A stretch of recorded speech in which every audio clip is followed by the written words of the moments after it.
મારું નામ તેજસ બિપિનભાઈ પટેલ છે. જિલ્લા bank KDCC bank Kheda chairman.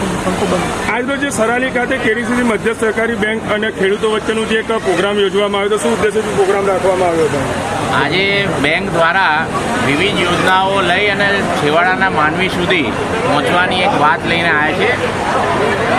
એક એવું આત્મનિર્ભર ભારતની જ્યારે પરિકલ્પના માનનીય નરેન્દ્ર મોદી સાહેબની જે રજૂઆત છે કે છેવાડાનો માનવી દેશની વિચારધારા સાથે આવી અને આર્થિક રીતના સમૃદ્ધ થાય, અને તે વિષયને લઈ અને દરેક ગામના ચેરમેન સેક્રેટરીઓની પ્રાઇમરી સોસાયટીની મિટિંગ રાખી અને દરેક ગામમાંથી બેંક 20 જણને આર્થિક રીતના સમૃદ્ધ થાય એવી યોજના તેને ફાઇનાન્શિયલ સ્ટ્રક્ચર ઊભું કરી અને દરેક ગામમાંથી 20 એવા દરેક જિલ્લામાંથી દરેક તાલુકામાંથી આત્મનિર્ભર તૈયાર થાય અને આર્થિક રીતના સમૃદ્ધ થાય તે વિષયને હાથ ઉપર લઈને લોકોને સમજણ પાડવામાં આવી કે આપણા ગામમાં જે કોઈ એવા લોકો હોય જે ભણેલા હોય, જેને કંઈક કરવું હોય તો એને બધી જ રીતના આર્થિક રીતના અનુદાન આપી અને બેંક એને પગભર થાય તે વિષયની ચર્ચા આજે હાથ ઉપર લીધી.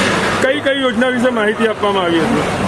એક તો સરકારની સબસિડીવાળી જે કંઈ યોજનાઓ છે જેનાથી શિક્ષિત બેરોજગાર જે ગામડામાં વસનારા લોકો છે તેને ફાયદો થાય, પશુપાલન વ્યવસાય કરે, મધમાખી ઉછેર ની વ્યવસ્થા કરે અને તેની સાથે સાથે એક ઇકો સર્વિસ આખા ગામની વ્યવસ્થાને ભાગરૂપે સેવા સહકારી મંડળી અને ડેરીના જે સભાસદો છે તેમને આર્થિક રીતના સમૃદ્ધ થાય અને જે માટે જે ફાઇનાન્સની જરૂર હોય એ ઘરે બેઠા બેંક આપે અને કેવી રીતના એને આગળ વધાવી શકાય તેની ખૂબ સરળતાથી સમજ આજના દિવસે પૂરી પાડવામાં આવે. Thank you sir.